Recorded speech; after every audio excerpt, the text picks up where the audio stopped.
Good morning, everyone. So I'm Lori Moore. I'm a partner at Foundation Capital, where we had the honor and pleasure of incubating Turing way back in the day. So early investors, continued enduring supporters and believers in what boundaryless world can be. So on this panel, we're going to dig into some of the highs and lows that I know I experienced, I think many of us experienced, and productivity and how we work in this new future that we're all still imagining and building together. So I'm going to let my panelists each introduce themselves, and maybe as you're introducing yourself, what you do, where you work, maybe also share some productivity hack that you developed over the last 3 years for this new world. Do you want to start, Raj? Sure, I'm thinking about what productivity hack to share. It's really bright here, so if you don't see my eyes, it's because I don't see you. So I'm co-founder and CEO of Pulse. We do automatic status for Slack, so think autopilot for status. We were recently acquired by Mozilla. It was just 2 weeks ago. So I'm here speaking on behalf of myself, but happy to share a lot of remote work things that I've learned over the last 5 years. My hacks are the obvious. I make sure to have a schedule. I make sure to do repeatable things like walk the dog, get exercise, things like that. I think it's important for mental health. I'm sure others will share more.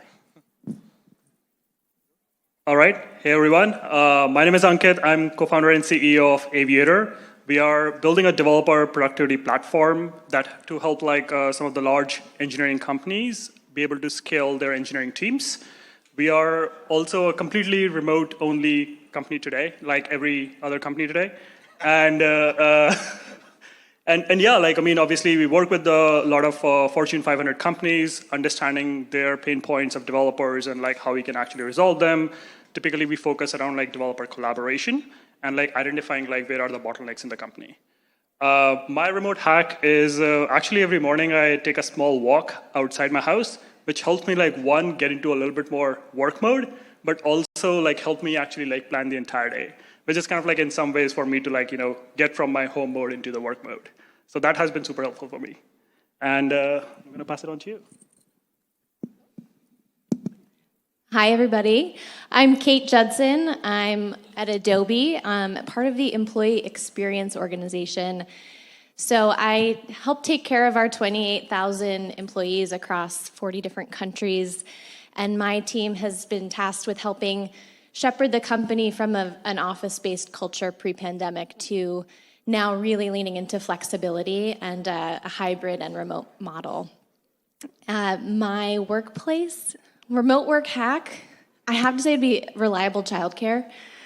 Found a great nanny, and that changed my life. But maybe more applicable to everyone here would be I have the best chair. It's just it's Herman Miller sail chair. It's the exact color palette of the one that was in my office pre-pandemic. It's now in my house, and I don't use it for anything but work. So if I'm in that chair, I'm working. If I want to shop for Christmas presents, I have to sit in a different chair. Hi, everyone. I'm Paula, and I'm the VP of Onboarding and Mobility at Remote. The company's actually called Remote. You can find us at remote.com. We're a startup formed 2.5 years ago with a great name. Gotta say, they thought ahead. And so we handle, in my part of the business, we handle onboarding of employees, and mobility refers to visa, immigration, relocation. So we help global companies like Adobe, for example, find employees around the world. We're a remote-first company, and that's a first for me. So in my previous company, which was in an office not far from here, I don't think I ever actually ate lunch. I was in meetings all day, racing around. So my hack is actually work from home, so does my husband. We actually sit down at lunch, which sounds like not a big thing, but it is. And we actually eat lunch together at a table, real food and everything. So that's my hack. Thank you. Those are some great tips and tricks. Raj, so you've characterized this transition to a post-COVID hybrid be remote, maybe distributed workplace as our third round of experimentation. Could you walk the audience through how you see those first two phases and now describe this third phase that you think we're in? Sure. Yeah. So the first phase was when we were all in the office. So everybody obviously knows what that was like. And then the second phase being fully distributed. And we've all experienced that. And I'm sure everyone has very strong opinions about what works and doesn't work there. I consider this the third phase because this sort of hybrid, remote first, but in office, co-working, but optional, or not really work from home benefit, whatever you want to call this current model, is really experimentation. And the reason I say that is because when I look at FANG companies, I feel like just sort of Fortune 100, they have huge workplace analytics departments. They're doing a lot of analysis around what works, what doesn't work. Google has talked about how they even figured out the distance between water dispensers to keep their team most hydrated, where to place snack rooms, things like that. The fact that across FANG, we are seeing very inconsistent RTO, return to office policies or hybrid policies where, for example, Apple is 2 days a week with 1 day optional, 1 day based on your team. Google is like 3 days a week. Facebook is sort of work from anywhere, but there's a lot of peer pressure apparently to start coming in. So you're seeing like the fact that you're seeing disparate policies amongst FANG companies indicates to me that they still haven't figured it out. So I call this the third round of experimentation, and it's going to settle into something, but we're still seeing, companies like Snapchat go from fully distributed to now saying we're returning to the office 4 days a week, starting in February, which I think caught a lot of people by surprise. So let's see how all plays out. I'm not advocating one way or the other, but it's definitely experimentation if you look across the gamut. I think a component of that experimentation is companies asking themselves, how do we even measure productivity and throughput? So maybe Ankit, Kate, it'd be great to hear from the two of you on how you, like at your own companies and then in companies you work with, even think about measuring productivity. I'd love to take that, and I'm so with you, Raj, on this chapter of experimentation that we're in. The way we're thinking about productivity right now is honestly quite team-based and experimentation-driven. So one of the most successful ways that we've found to really engage people across the company in helping us figure out how to make hybrid work is to run experiments with them. So rather than apply productivity metrics across 28,000 people, all of whom have quite different roles and responsibilities, we'll, for example, partner directly with a VP of software engineering for a specific product, ask about the metrics that his or her team is using and that matter to them and their business and their objectives. And then we'll talk to them about what challenges they're facing in a distributed or hybrid world. And we'll work with them on maybe a 3-month intervention, and we'll be tracking the metrics that matter to them. And what's really interesting about doing this kind of across the company is, first of all, we're seeing the diversity of different metrics that different teams care about, but we're actually getting them to try new things. So it's much more effective, we've found, than, say, sending out a great Harvard Business Review article with a blueprint for how to make hybrid work. We're actually getting them to just start trying new things and seeing what works and what doesn't. And we've got them sort of bought in along the way. And so one example, we're working with this software engineering VP on the onboarding experience. And specifically, we've looked at a productivity metric of how long does it take a new joiner to commit their first line of code. And we've tried a couple interventions, including if you meet your manager in person in the first couple of weeks, if there's a team building experience, and Darren talked about team buildings in your first couple of weeks, does that actually improve your time to productivity as a new joiner? And we're finding some really meaningful results there that we can then scale out to other teams across the company. Thank you, Kate. So I can probably talk from a developer perspective because we work with a lot of engineering companies, VPs, CTOs, but also directly with developers. And like obviously, most of the companies that have started pre-pandemic that like not remote only or like have actually been in person and then moved to remote, we've definitely seen, especially from like first level managers, where they feel very insecure or they feel that they don't have a good control over their team anymore. And that is like a conversation we typically have with many teams. One of the first things which I obviously tell everyone is, yes, it is about metrics, but we have to think from the perspective that we are talking about humans, not machines, right? Even when we are talking about developer productivity, it's about humans first. And the other aspect which we have definitely tried to preach a lot in the last couple of years have been more about like, moving away from the traditional metrics for developers, right? Like one should not be measuring how many lines of code somebody is writing or like how many commits are being done, because one, like if developers know that you're doing these kind of measurements, there are easy ways to game the system, right? And then you're kind of like, looking at the data, which is 50% of that data is incorrect. So one way we think about this is think about metrics as metrics for teams as opposed to individual developers.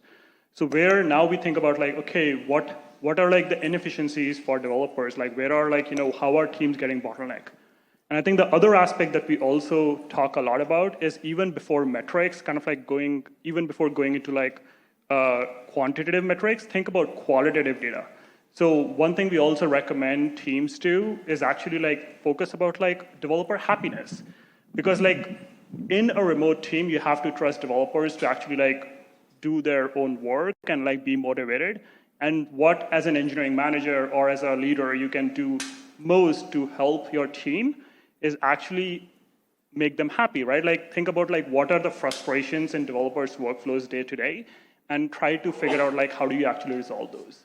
So these are like at least some of the things we think a lot about when we talk to some of these companies and like, help them understand like, traditional way of measuring is not the best way. And like, especially in remote teams, you have to think a lot about, giving them time, giving them space, and making sure that they are motivated while making sure that they're also not frustrated with the workflows and processes in the company. Great, thank you. On that note, I'd love to hear, maybe we can start with you, Paula, but for the other panelists, please jump in too. I'd love to hear what's working for people in terms of enabling and educating your teams and this broader workforce community in this new third wave of experimentation, let's call it. Yeah, it's interesting to hear my fellow panelists talk because we're remote first, as I said, and so we don't have this conundrum of are we in office, are we hybrid, or are we all remote? We just are all remote, and we were from the beginning. So it was a very intentional decision by the founders. From a productivity standpoint, we work asynchronously, so we just knew that that would be the way to be most productive. And Kate talks about experimentation, and it's true that that works really well for us. There are cases where we do synchronous meetings. We have one-on-ones and things like that. We do coffee chats. We've also built in things like social hours, which helps us get to know each other. And then when we meet each other in a meeting, we already know each other. So that adds to the productivity because we're not trying to get to know the person. We already know them. So I think those are some of the ways that, in a remote first environment, if you're intentional about it, you can be super, super productive. Any other tools, strategies people want to touch on that work for your teams? I can talk a little bit. So we are a remote-only team, and I think like Darren was also touching a little bit on this, is kind of like how do we think about like engagement? How do we think about like, even social bonding, even think about collaboration in our own team itself? And one thing we have to be very consciously doing is, like thinking a little bit about your in-person strategies. So one thing, for instance, we do every quarter is like, even though we are a remote team, we all like get together. And that actually helps a lot because like at that point, we are not doing our day-to-day work, but at the same time, like learning from each other, collaborating, brainstorming, thinking about like, what are like challenges we have internally, what is like, how do we think about the future of the company? So many of those components, it's almost like, many of, like, for instance, we used to do water cooler talks in person, and those are kind of like the opportunities we miss the most. So having a little bit of in-person presence for us definitely has helped, like also bring the team together, make them a lot more collaborative. Obviously, for large teams, which are like thousands of people, this may not be scalable, but at least like at small team level, this definitely helps us a lot with collaboration. I was going to add to what Ankit said. In my opinion, it really depends on what the team's responsibilities are, how big is the organization, what the distribution looks like. Remote.com, for example, I think is like 50, 60 countries, right? Yeah, 70 plus now. Yeah, so there's only a handful of companies, let's say larger than 500 people, that are across that many countries. And many of them were like some of the loudest fully distributed advocates pre-COVID. The GitLabs, Buffer's not really that big, Todoist not really that big, but there really is only a handful. But then you have like a 10-person startup, and how does that impact things? So what we found, I think, over COVID, I think there was a lot of expectations that we're going to see a surge of remote hiring. You saw a lot of the largest advocates from sort of Europe really excited about this, but what we saw was more hiring within similar time zones. So still optimizing around synchronous, US, Canada, which meant that meetings was still a primary part of the culture. And so I guess my point here is, I think it really depends on the team, size of the team, the outputs, what you have to measure. I don't think it's one size fits all. And maybe that's why organizations are being so flexible about it, because they're, Salesforce, for example, is now bringing the sales team back into the office, which is interesting, right? They probably found cross-learning to not be effective enough over Zoom. So just a data point. Yep. Well said on not being one size fits all. I know, Kate, you've been particularly thoughtful about what challenges are posed from an equity and inclusion perspective in this new world of work. Do you want to touch a little bit on that for the audience? I'd love to. And Dr. Bloom touched on some of the data around work from home preferences, particularly for groups who are in the minority, preferring to work from home more often in general than those who are in the majority. This is something we're paying really close attention to, and we've actually worked closely with our people analytics team to look at data around engagement, around barriers to execution, around connection and belonging, and work location, and track any potential red flags that we see around equity for those who are spending more time in the office, ostensibly getting potentially more face time with leadership, especially in headquarters or major buildings, and those who are fully remote or tend to work from home more often. And the good news is we're not seeing any big concerns yet, but we are concerned that if more and more people do spend a lot of time in the office and reap the benefits of that face time, that we'll see a growing problem. So we're sort of proactively trying to set the stage to counter that. A few ways we're doing that. One is experimenting with remote community building. So we've got a few hubs, Atlanta, Dallas, San Diego, where we have a few hundred remote workers who've never really had a channel to connect with each other before. We're bringing that together, and we're even considering, what happens if we give them an event budget and some signage for their events at a local bowling alley or meetup spot? What happens if we give them support in organizing a volunteer event? So we're thinking, again, beyond the physical footprint of our real estate portfolio to think about community everywhere, and beyond teams as well. Yeah, equity is something we think about as well. You think remote first, we're all remote, you don't have a problem, but we do. We talked about doing a company all hands, and we realized that about 25 to 30% of people wouldn't be able to attend for whatever reason, for cost reasons or transportation difficulties or family situations. So we're not doing it. We just decided against that. we try to do a quarterly leadership all hands, which is about 10 people, but we don't do it if one person can't be there. We had one person in a country where they couldn't leave because of COVID, so we didn't do it. So it's definitely something we think about. And to Raj's earlier point, we also do, we have I think it's a $50 US per quarter per employee, maybe it's per month, I can't remember, but so if you're in San Francisco, you reach out to your Slack channel of San Francisco people and say, hey, I'm going to meet for coffee. Anyone want to join me? And so, we do make it possible for people locally to get together so that they have some in-person contact, which has been a good productivity thing for us as well.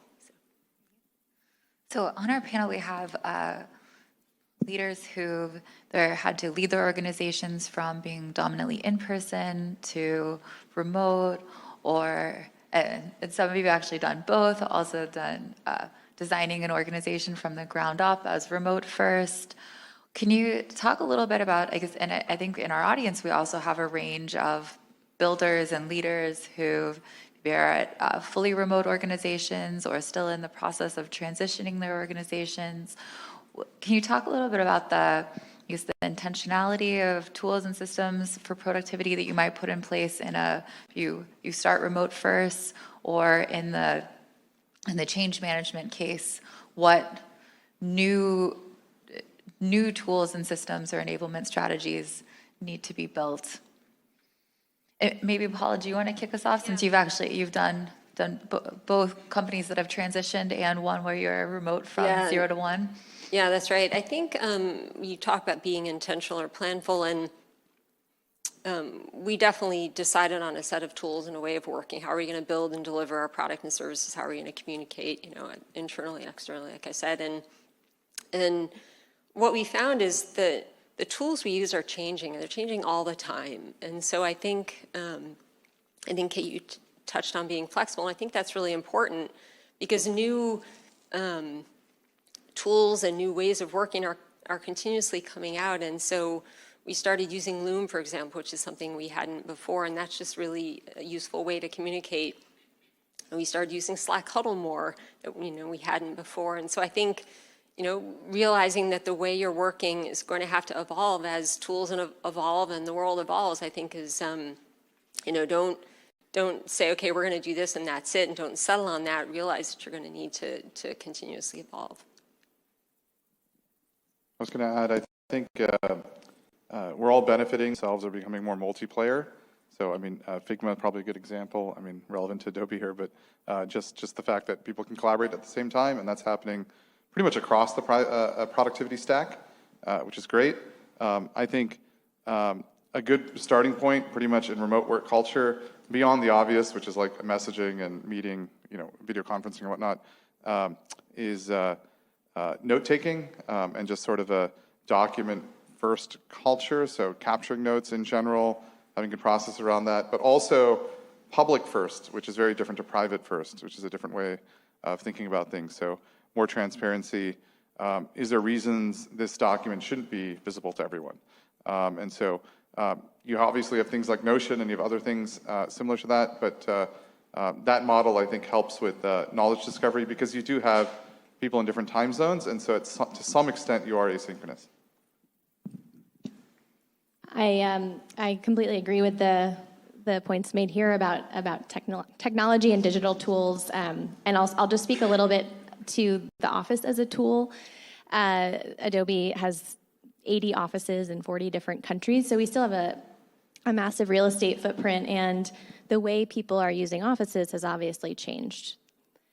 The purpose of place has changed, and that's a huge area of study and experimentation for us. And one way we're experimenting with evolving our spaces is to think about the on-site, off-site space as one of our most important types.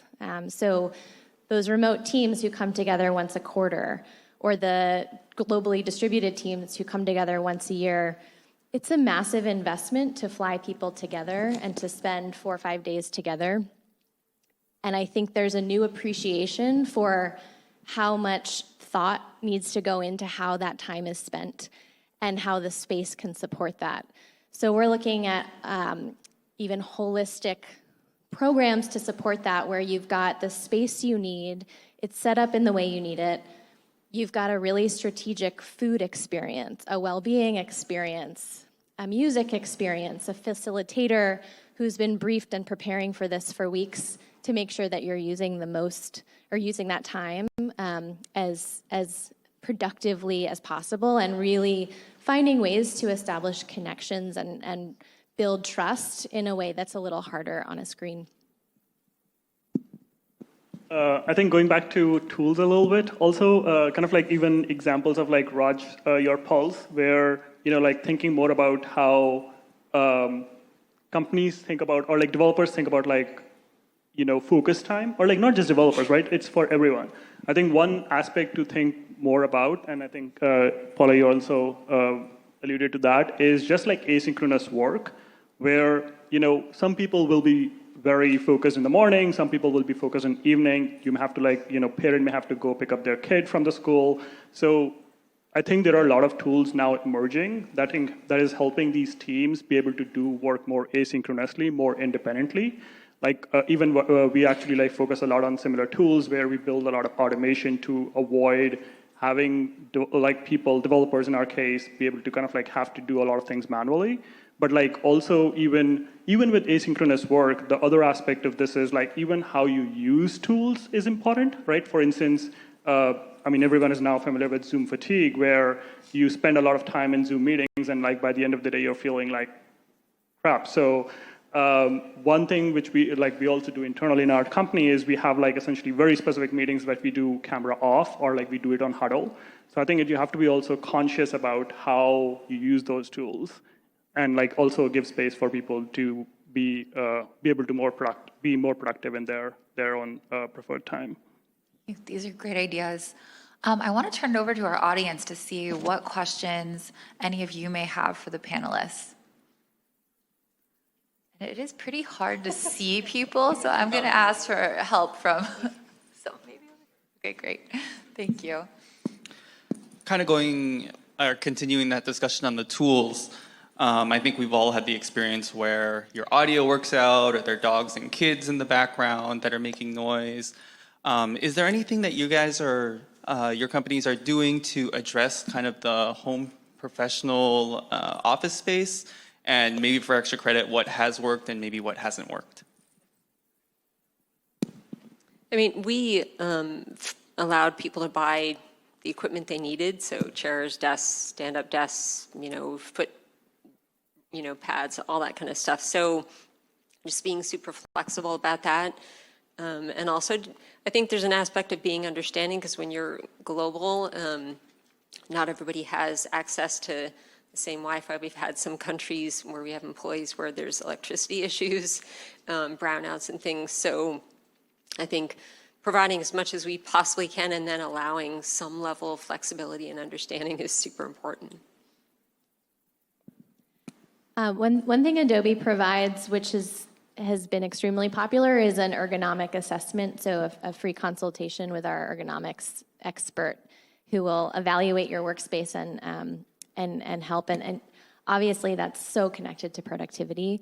So there's a strong business case for having that support. I love the question. I think early in the pandemic we made some videos. There were kind of tutorials everywhere around how to have the perfect curated gallery wall behind you and color code your bookshelf.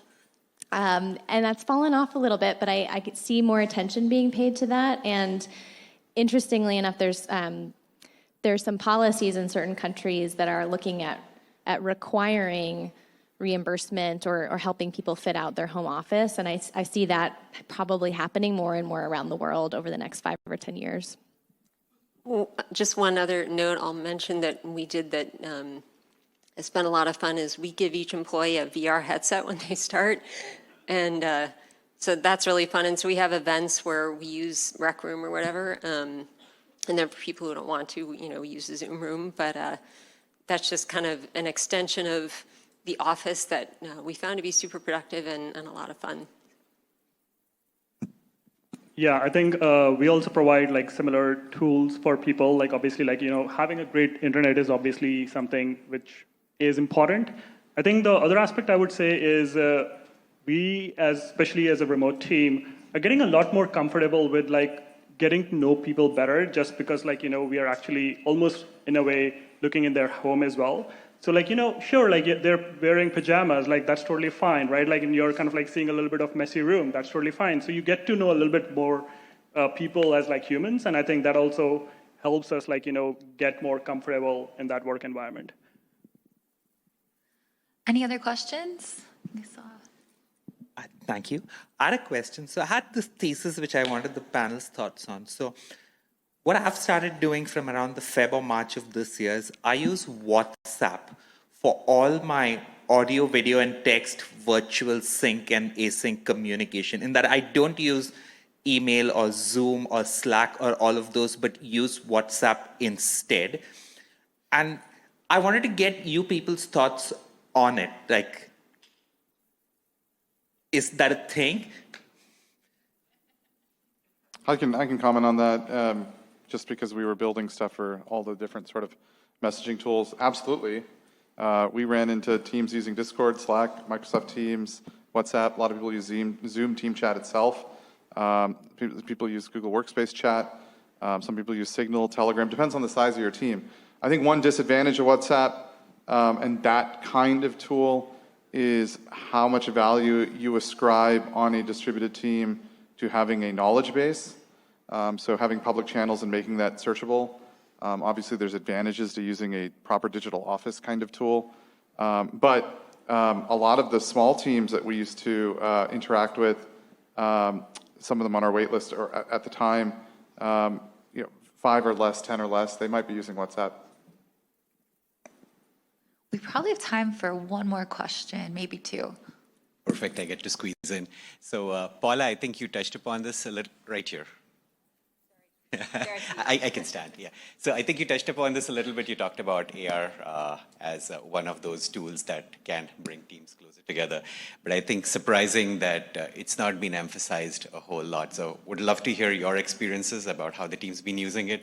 And just across the board, do you folks think it's a great idea, but its time is not ready yet? Or it's something that we should be investing more into to bring teams closer together? Thanks. Yeah, as I mentioned, we use it so primarily for social gatherings. So I can't think of a way we've used it for business. However, I think when you're fully remote, work and business kind of merge together. So like I said, we've used it for Rec Room, which is more about just hanging out with people. And we also have just standard Zoom Hangouts. So I think it's just another way to hang out. And the way we do it is we have a channel called S-VR, social channel.